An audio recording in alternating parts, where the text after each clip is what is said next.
السلام علیکم ورحمۃ اللہ وبرکاتہ، نحمده ونصلی علی رسوله الکریم، اما بعد فاعوذ باللہ من الشیطان الرجیم، بسم اللہ الرحمن الرحیم، رب اشرح لی صدری ویسر لی امری واحلل عقدۃ من لسانی یفقہوا قولی۔ يا أيها الذين آمنوا إذا نودي للصلاة من يوم الجمعة فاسعوا إلى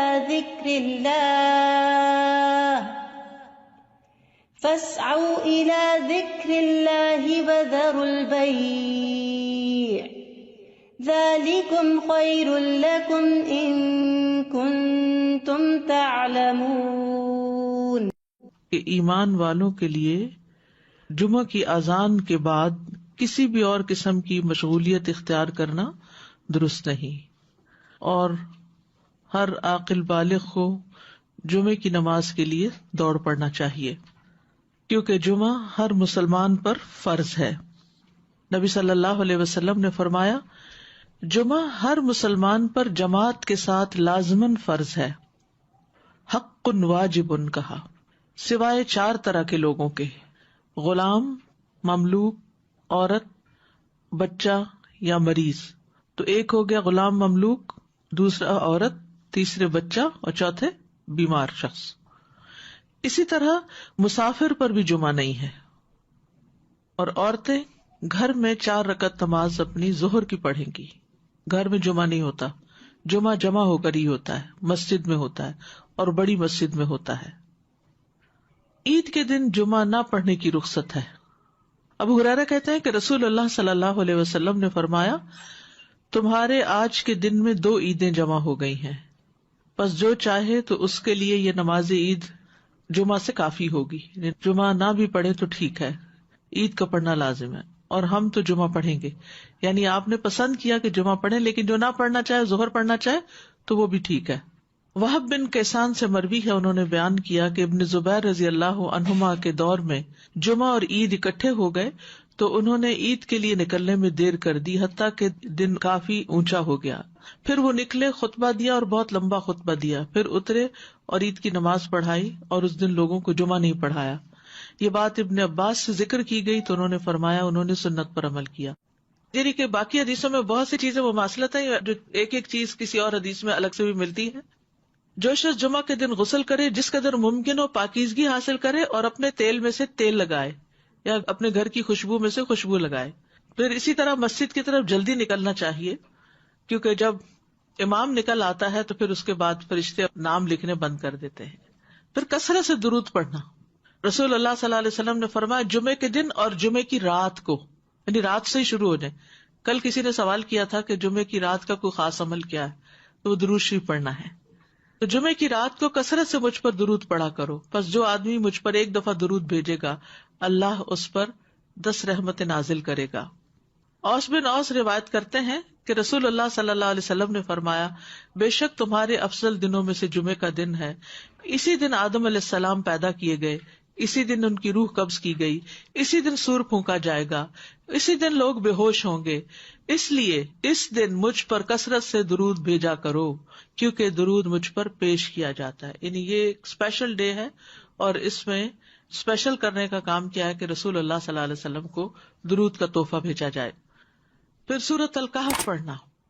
نبی صلی اللہ علیہ وسلم نے فرمایا، جو جمعہ کے دن، رات کی بات نہیں، دن کی بات ہے، من قرأ سورۃ الکہف فی یوم الجمعۃ، تو اس کے لیے دوسرے جمعے تک نور روشن رہتا ہے۔ اور پھر کیا کرو، وذروا البیع، خرید و فروخت چھوڑ دو، ذالکم خیر لکم، یہ تمہارے لیے زیادہ بہتر ہے، ان کنتم تعلمون، اگر تم علم رکھتے ہو، جانتے ہو۔ یعنی اللہ نے جمعے کی نماز کے وقت خرید و فروخت سے منع کر دیا، اور اس کو ان لوگوں پر حرام قرار دیا جن کو مخاطب کیا گیا کہ ان پہ جمعہ فرض ہے۔ یعنی یا ایھا الذین آمنوا سے شروع ہو کے اینڈ تک ایک کرنے کا کام بتایا گیا اور دوسرا چھوڑنے کا کام، اور وہ کیا ہے؟ پڑھنا فرض ہے، ایسے تجارت چھوڑنا فرض ہے۔ ٹھیک ہے، یعنی جب اذان ہو جائے تو خرید و فروخت ترک کر دو اور اللہ کے ذکر یعنی نماز کے لیے جلدی کرو. یعنی اگر کوئی سودا طے بھی پا رہا ہے تو بس وہیں ٹھپ کر دو. آپ نے یہ ایکسپیرینس کیا ہوگا سعودی عرب میں کہ بعض اوقات یہ ہوتا ہے کہ صرف پیسے دینے والے رہ جاتے ہیں. آپ نے ساری چیز بھاؤتا کر لیا, چیز لے لی, پیک کر لی, رکھ لی, اور ابھی پیسے دینے ادھر سے اذان ہوئی, وہ کہتے بس چھوڑ دو, چیز بھی چھوڑ دو, نہیں چاہیے پیسے, نکل پڑتے ہیں. یعنی جو بہت پرٹیکولر ہے, یعنی اس درجے کا حکم ہے کہ اس وقت کام چھوڑ دو. انسٹنٹ اسٹاپ, وذر البیع, یہ بھی فرض کے درجے میں ہے. تو اسی وجہ سے علماء کا اتفاق ہے کہ دوسری اذان کے بعد خرید و فروخت حرام ہے. اصل میں یہاں تو ہمارے ہاں مسجدوں میں ایک ہی اذان ہوتی ہے, لیکن جیسے اگر سعودی عرب میں آپ نے کبھی حرم میں جمعہ پڑھا ہو تو آپ نے دیکھا ہوگا کہ وہ ایک اذان ذرا آدھا گھنٹہ یا کچھ پہلے دے دیتے, وہ صرف ایک انفارم کرنے کے لیے کہ لوگ تیاری شروع کر دیں. لیکن جو ہی پھر امام بیٹھتا ہے اور اذان شروع ہوتی ہے تو اس کے بعد پھر کوئی خرید و فروخت نہیں, امیڈیٹ پہلے والی ہے. اس میں یہ کہ بعض علماء کا خیال ہے کہ یہ زوال کے بعد سے نماز جمعہ کے فارغ ہونے تک ہے, یعنی جو ہی سورج ڈھل جائے تو شروع ہو جاتا ہے خرید و فروخت بند. کچھ کہتے ہیں خطبے کی اذان سے نماز تک ہے. تو بہرحال جمعہ کے دن خرید و فروخت یعنی صبح میں کر سکتے ہیں, اس کے بعد بھی کر سکتے ہیں, لیکن اس پیریڈ میں نہیں کر سکتے. تو احتیاط یہی ہے کہ زوال کے بعد سے روک دیا جائے. بعض اوقات یہ ہوتا ہے کہ خرید و فروخت تو نہیں ہوتی لیکن جاب ہوتی ہے. بعض اوقات یہ ہے کہ کچھ لوگ یہ کرتے ہیں کہ اچھا ابھی تو اذان ہی ہوئی ہوگی, ابھی تو خطبہ چل رہا ہوگا, ہم نماز میں جا کے شامل ہو جائیں گے. تو نہیں, اذان کا وقت جو ہے وہ جمعہ شروع ہونے کا وقت ہے, اس میں پھر باقی کام چھوڑ دینے چاہیے.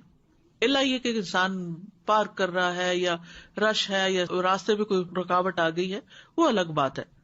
ذالکم خیر لکم ان کنتم تعلمون, یہ تمہارے حق میں بہتر ہے, یعنی خرید و فروخت چھوڑنا بہتر ہے اگر تم جانتے ہو.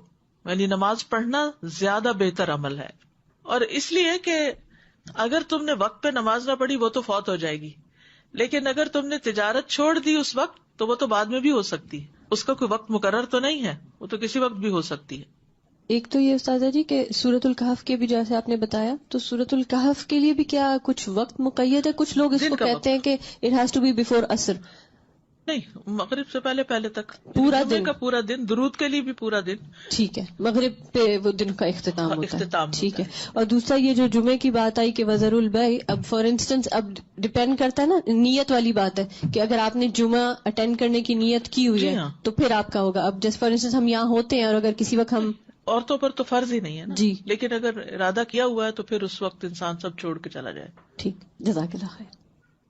ایک یہ سوال ہے کہ جب ہم فرائیڈے کی مارننگ اور نائٹ کہتے ہیں تو کیا وہ نائٹ جمعرات کی مغرب کے بعد شروع ہوتی ہے؟ جی صحیح. جی, دوسرا یہ ہے کہ اگر ہم آئے ہیں جمعے کی نماز کے لیے اور کسی وجہ سے ٹریفک میں پھنس گئے, خطبہ ہو گیا, تو اس کے بعد کیا ہم صرف 2 فرض ہی پڑھیں گے کہ پوری نماز پڑھیں گے؟ اچھا سوال ہے. اس پہ یہ ہے کہ بعض علماء کہتے ہیں کہ اگر کوئی دوسری رکعت کی رکوع میں شامل ہو گیا تو اس کا جمعہ ہو گیا. امام ابو حنیفہ کا قول یہ ہے کہ اگر اس نے سلام بھی پا لیا تو اس کا جمعہ ہو گیا, کیونکہ وہ بھی نماز کا حصہ ہے. حتیٰ کہ وہ یہ کہتے ہیں کہ اگر امام سجدہ سہو کر رہا ہے تو بھی جمعہ ہو جائے گا, یعنی پا لے گا. اگر کسی مجبوری کی وجہ سے کوئی سویا رہ گیا, کوئی کسی وجہ سے تاخیر ہو گئی تو جمعہ اس کو مل جائے گا. لیکن بہت سے علماء یہ کہتے ہیں کہ خطبہ بھی ضروری ہے کیونکہ یہ جمعے کا حصہ ہے, اور وہ یہ کہتے ہیں کہ اگر خطبہ نہیں اور جمعے میں شریک ہو گئے ہیں جیسے پہلی رکعت یا دوسری رکعت میں بھی, تو اس صورت میں پھر ظہر کی نماز یعنی امام جب سلام پھیر لے تو 2 رکعت پڑھنے کی بجائے 4 پوری کر لے. جزاک اللہ خیر. السلام علیکم. سورہ کہف کے بارے میں معلوم کرنا ہے. جیسے ہم پڑھتے ہیں, اب میرے بچے سے چھوٹے ہیں, میں ان کو عادت ڈالی ہے کافی سالوں سے, تو وہ صرف پہلی 10 آیتیں پڑھ لیتے ہیں. کہ ایسا کرنا صحیح ہے؟ پہلی 10 آیتوں کی فضیلت ہے, لیکن جمعے کے دن ساری پڑھنے کی ضرورت ہے. تو ایسا ایسا جو بڑے ہوتے جائیں اس کو بڑھاتے جائیں حتیٰ کہ پوری پہ آ جائے. نبی صلی اللہ علیہ وسلم نے سب سے پہلا جمعہ جو تھا وہ مسجد قباء میں قائم کیا تھا. اس کے بعد ہجرت سے پہلے جو جمعہ ہوا تھا مدینہ میں وہ اسد بن زرارہ نے مدینہ سے 1 میل دور قائم کیا تھا. اسد بن زرارہ نے, یہ نبی صلی اللہ علیہ وسلم کی آمد سے پہلے. اسی لیے ایک صحابی تھے تو وہ جب نماز پڑھ چکتے تھے تو کہا کرتے تھے رحم اللہ ابو امامہ, اللہ ابو امامہ پہ رحم کرے. تو پوچھا کہ کون ہے وہ؟ تو کہا گیا کہ اسد بن زرارہ، کہ جنہوں نے سب سے پہلے مدینہ میں جمعہ قائم کیا تھا، یا مدینہ سے 1 میل دور. تو ذالکم خیر لکم ان کنتم تعلمون، یعنی کاروبار چھوڑ کر نماز کی طرف جلدی آنا یہ تمہارے حق میں زیادہ بہتر ہے اگر تم جانتے ہو. اہل ایمان کی صفت یہ بیان کی گئی ہے کہ جب ان کو اللہ کی طرف بلایا جاتا ہے، عبادت کی طرف بلایا جاتا ہے، تو پھر کوئی چیز انہیں مشغول نہیں کرتی اپنے اندر. سورۃ النور میں آتا ہے رجال لا تلہیہم تجارۃ ولا بیع عن ذکر اللہ واقام الصلاۃ وایتاء الزکاۃ یخافون یوما تتقلب فیہ القلوب والابصار. وہ مرد جنہیں اللہ کے ذکر سے اور نماز قائم کرنے اور زکوٰۃ دینے سے نہ کوئی تجارت غافل کرتی ہے نہ کوئی خرید و فروخت. تجارت اور بیع 2 الگ الگ لفظ استعمال ہوئے ہیں. وہ اس دن سے ڈرتے ہیں جس میں دل اور آنکھیں الٹ جائیں گی. تو جیسے ہی نماز کا وقت آئے فوراً سب کام چھوڑ کر جمعے کے لیے حاضر ہو جانا چاہیے. نہ صرف یہ کہ جمعے کے لیے، باقی نمازوں کے لیے بھی نبی صلی اللہ علیہ وسلم کا طریقہ یہی تھا. اسود سے مروی ہے، وہ کہتے ہیں میں نے عائشہ رضی اللہ عنہا سے پوچھا کہ نبی صلی اللہ علیہ وسلم اپنے گھر میں کیا کرتے تھے. انہوں نے کہا آپ اپنے گھر کے کام کاج یعنی گھر والوں کی خدمت میں ہوتے تھے. جب نماز کا وقت ہوتا تو سب کچھ چھوڑ کر مسجد چلے جاتے تھے، کام چھوڑ دیتے تھے. تو بات یہ ہے کہ انسان بیک وقت 2 تقاضوں کے بیچ میں ہوتا ہے، 2 چیزوں کے بیچ میں. ایک طرف اس کی دنیا ہوتی ہے، ایک طرف اس کا دین ہوتا ہے. بہت سے لوگ یا صرف دنیا کے ہو جاتے ہیں یا صرف دین کے ہو جاتے ہیں، جبکہ ان دونوں میں بیلنس قائم کرنا ضروری ہوتا ہے. اور یہ پرفیکٹ بیلنس سورۃ الجمعہ میں نظر آتا ہے کہ یہاں پر نماز کے لیے بلایا گیا، حاضر ہو جاؤ. اور پھر اگلی آیت میں فرمایا فَإِذَا قُضِيَتِ الصَّلَاةُ فَانتَشِرُوا فِي الْأَرْضِ. نماز پڑھ لی، عبادت ہو گئی، اجتماعیت ہو گئی، اب زمین میں پھیل جاؤ اور اللہ کا فضل تلاش کرو اور اللہ کا ذکر کثرت سے کرتے رہو تاکہ تم فلاح پاؤ. تو اس سے کیا پتہ چلتا ہے کہ دونوں چیزیں ضروری ہیں، دونوں ہی عبادت کی مختلف قسمیں ہیں.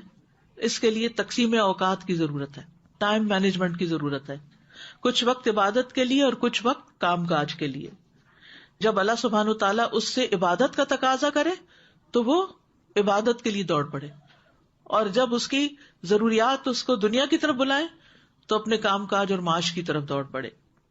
اسی طرح جب دین کی خدمت کے لیے بلایا جائے، دین کے پڑھنے پڑھانے کا وقت ہو تو انسان اس کی طرف دوڑ پڑے.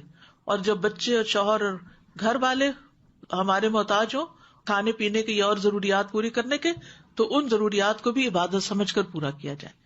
تو اس طرح ایک حسین امتزاج قائم ہو جاتا ہے دین اور دنیا کے درمیان. یعنی نہ تو ہمارے سے یہ تقاضا کیا گیا کہ ہم دنیا چھوڑ دیں اور راہب بن جائیں، اور نہ ہی ہم سے یہ کہا گیا ہے کہ ہم سارے کا سارا وقت صرف عبادت میں ہی گزارے.